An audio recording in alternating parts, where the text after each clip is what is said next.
It's March 2010, and Nintendo has just pulled one of the boldest moves in gaming. Their brand new DSi XL is still warm on store shelves. And they announced something completely different, something that sounds borderline impossible. A handheld that can display real 3D images, without glasses, no goofy peripherals, no clunky add-ons. Any other company would have been laughed off the stage for even suggesting it. But this is Nintendo. And what most people don't know at the time is that they had been obsessed with cracking 3D gaming for decades.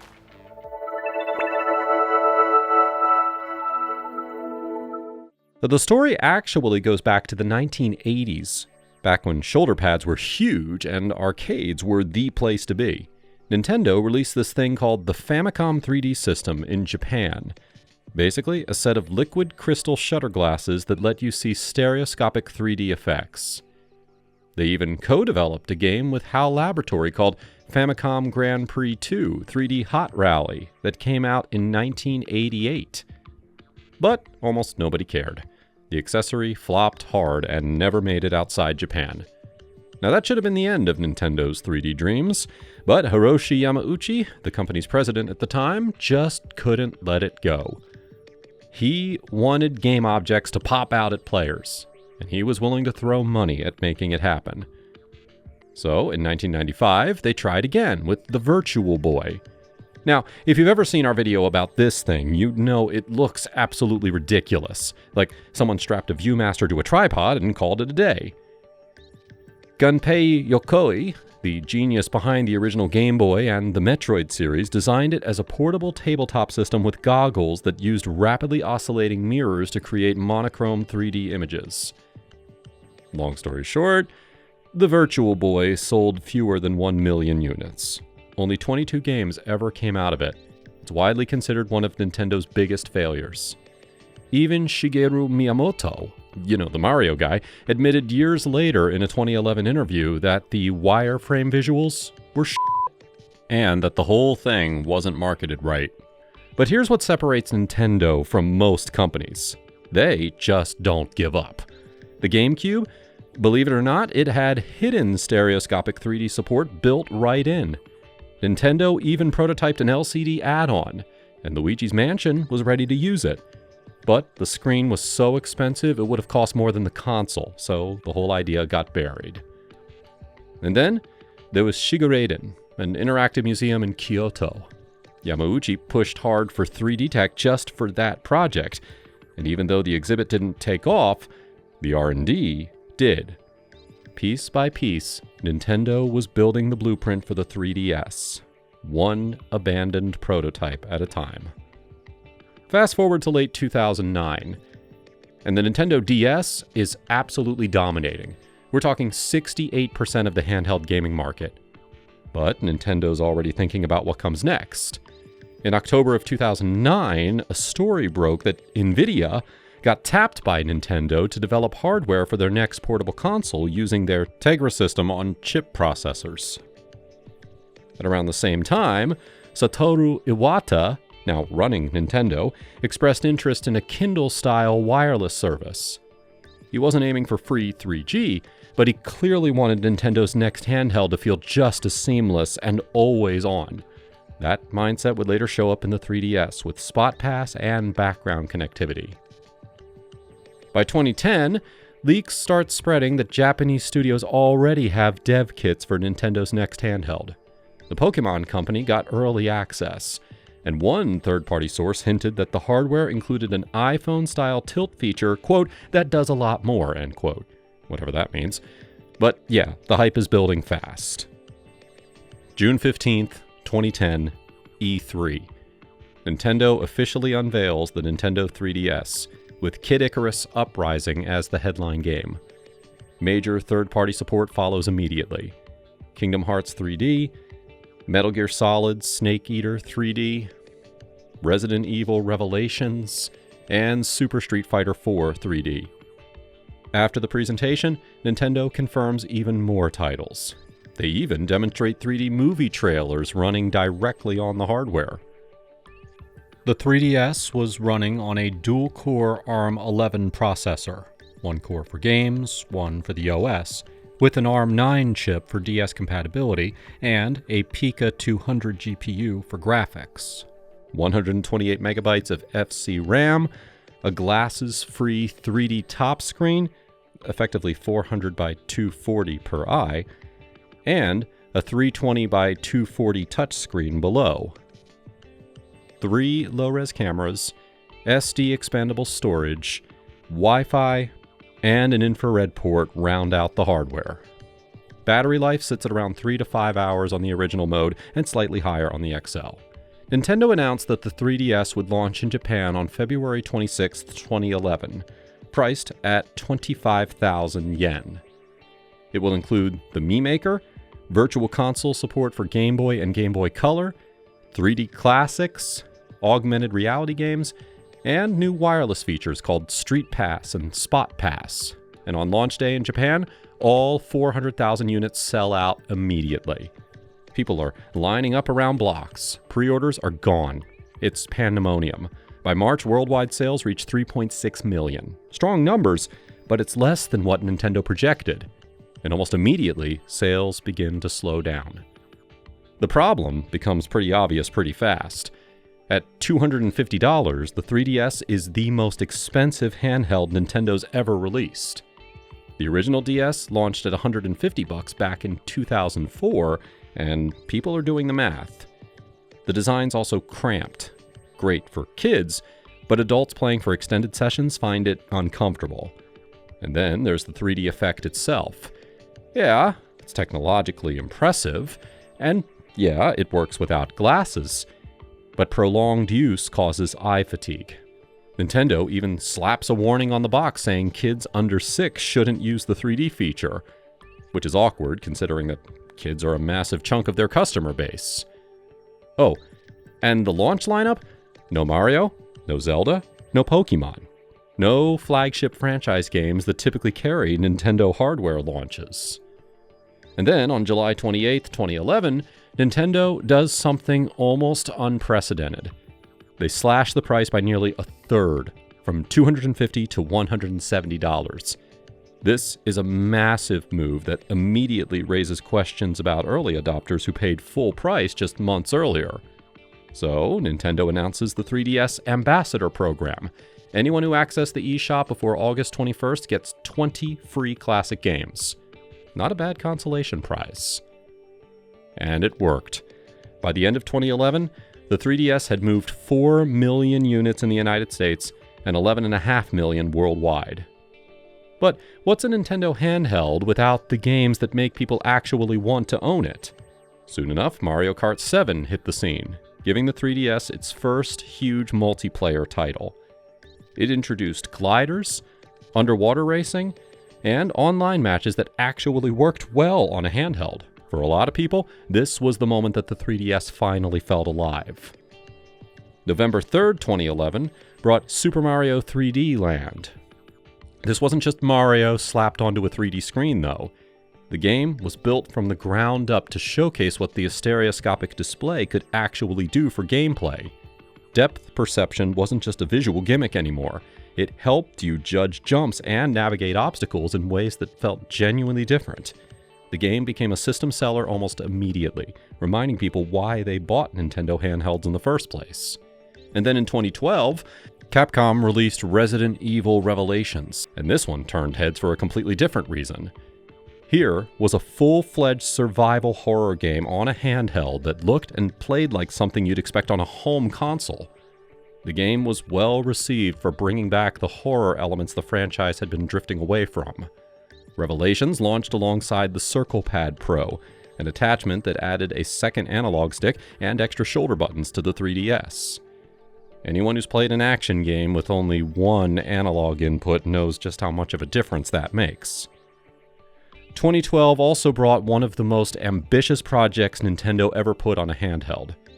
Kid Icarus Uprising revived a series that had been dormant for decades, mixing on-rail shooting with fast ground combat and a huge amount of voice acting. The controls weren't for everyone, but the game's scale and personality made it an instant cult classic.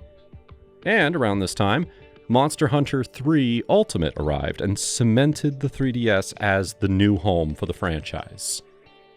The portability made hunting sessions easier than ever, and the game's depth and co-op brought a massive wave of new players into the series. 2012 also gave us the 3DS XL. Just like they did with the DSi XL, Nintendo addressed complaints about the original's cramped design by going bigger. The XL featured screens 90% larger than the standard model and packed a beefier battery. The XL launch coincided with new Super Mario Bros. 2, which made history as the first 3DS game available in both physical and digital versions simultaneously. 2013 saw the release of Fire Emblem Awakening, the first Fire Emblem game on the 3DS. This tactical RPG became something of a phenomenon, revitalizing a franchise that had been struggling. The game sold over 1 million copies worldwide and introduced a whole new generation to the series. That same year brought Animal Crossing New Leaf, which flipped the script by making you the mayor instead of just another villager. Players could shape their towns in unprecedented ways, and the game became a massive hit that kept people playing for years. The momentum continued as The Legend of Zelda: A Link Between Worlds launched as a direct sequel to the Super Nintendo's A Link to the Past. The game innovated by letting Link turn into a painting and merge with walls, using the 3D effect in clever ways that enhanced gameplay rather than just showing it off. 2013 also gave Luigi a major comeback with Luigi's Mansion: Dark Moon. Multiple mansions, puzzle-heavy design, and some of the best animations on the system helped turn it into a surprise hit and a worthy follow-up to the GameCube original. And then, Pokémon went full 3D. Pokémon X and Y shifted the series into modern presentation for the first time, introducing full 3D models, improved camera angles, and mega evolutions. It was a turning point, both for the franchise and for the 3DS itself. Capcom also relaunched the Ace Attorney series with Dual Destinies. New 3D models, cinematic cutscenes, and the Mood Matrix system gave the franchise its biggest visual upgrade ever, helping the series find new life on the 3DS. Then, October introduced the Nintendo 2DS, a complete redesign that answered one specific problem. The 3D feature wasn't for everyone, especially younger kids. Priced at $130, the 2DS ditched the stereoscopic 3D functionality entirely and swapped the clamshell design for a fixed slate. It only had internal mono speakers instead of stereo, but it played all the same DS and 3DS games. The release coincided strategically with Pokémon X and Y. Critics worried that Nintendo was de-emphasizing 3D by releasing the 2DS, but Nintendo maintained that 3D remained part of their future plans. The 2DS was simply targeting a different audience, particularly younger players who shouldn't use the 3D feature anyway due to the health warnings. Following the 2DS launch, Nintendo sold 452,000 units of the 3DS family in the United States during October, double the previous month's sales. It marked the 6th consecutive month as the best-selling video game console in the United States. And the games just kept on coming. 2014 marked the Western release of Bravely Default, a JRPG developed by Silicon Studio and Square Enix. The game received immense critical praise and sold 1 million copies worldwide, proving that there was still a massive appetite for traditional turn-based RPGs. Then came Monster Hunter 4 Ultimate, which took everything from the previous game and dialed it up. Faster movement, mounting attacks, vertical combat, and some of the best online multiplayer on the platform. For many players, this became the Monster Hunter game of the entire 3DS era. Now here's a fun detail that most people miss. When you create a Mii on your 3DS, you pick a favorite color. And that color doesn't just change your shirt, it actually grants you a specific magic ability in Street Pass minigames. Different colors give you different spells. Speaking of Street Pass, that feature deserves its own explanation. When you activate Street Pass, your 3DS exchanges data with other 3DS systems within wireless range while in sleep mode. Your system has to be on or sleeping with wireless enabled. You can hold up to 10 new Street Pass hits at a time before you need to clear them out.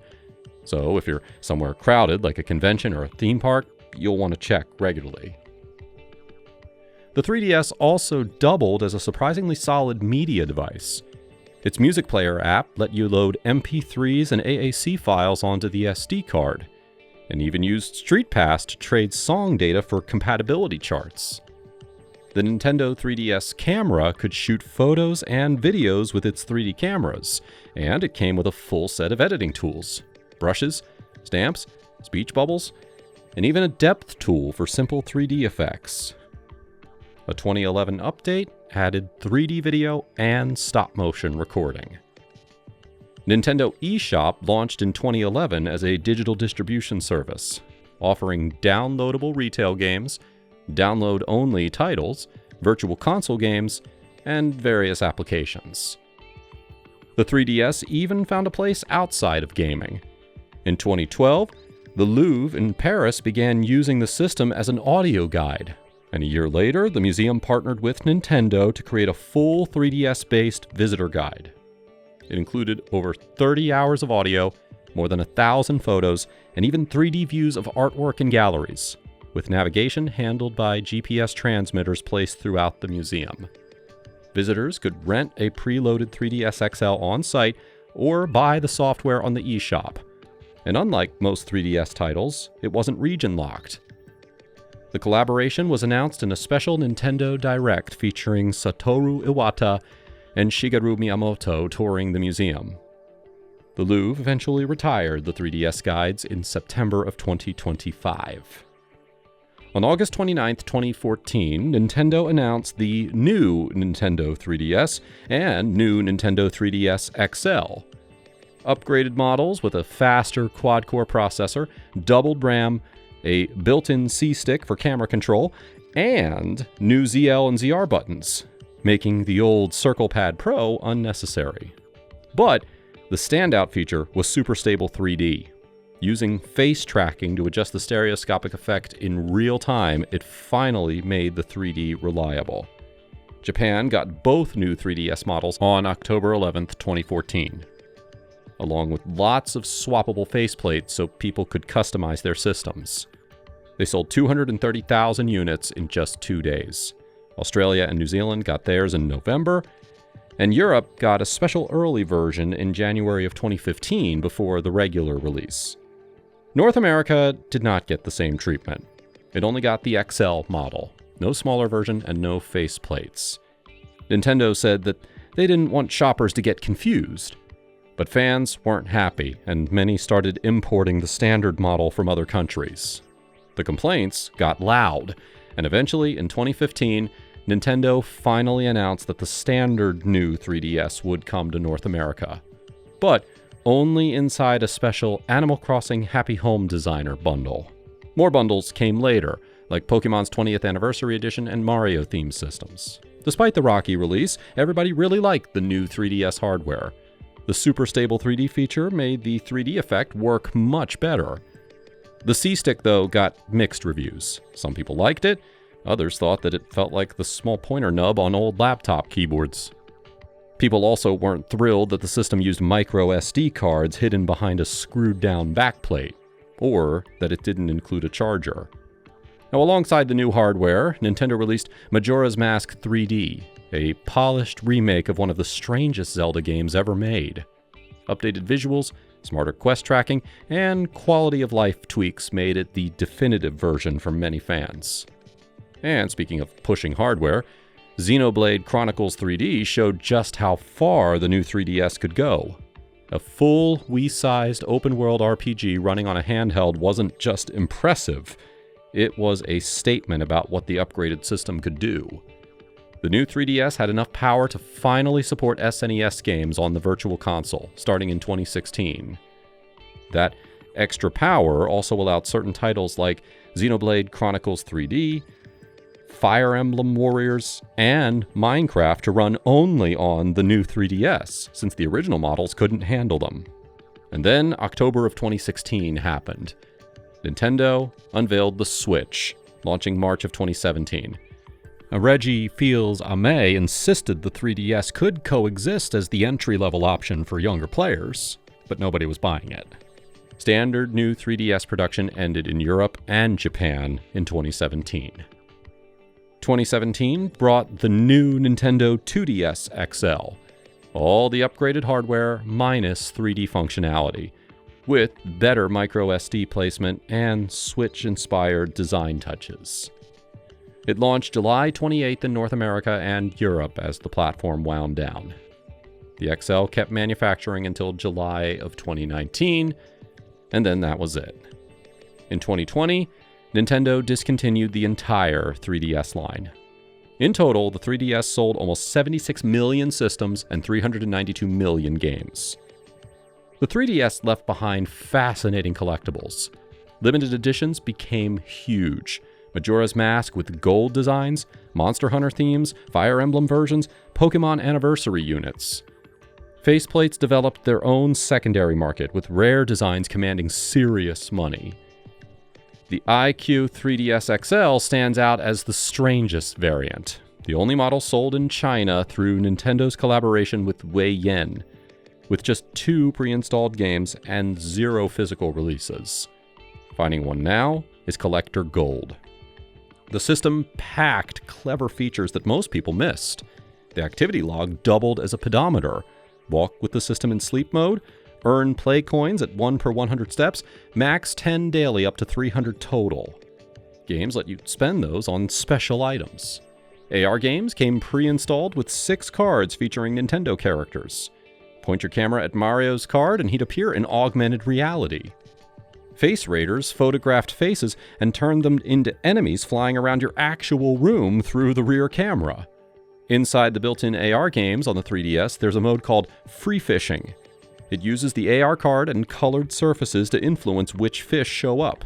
You can catch up to 30 species, and reportedly, even a dragon was hidden among them. So, did the 3DS succeed?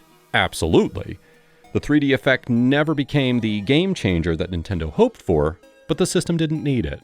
What made the 3DS great was its library, some of the strongest games Nintendo ever put on a handheld, and its ability to carry the company through a changing era of portable gaming. It wasn't perfect, and it had a rough start, but it grew into one of Nintendo's most beloved systems.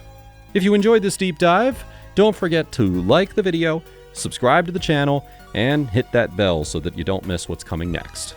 See you next time!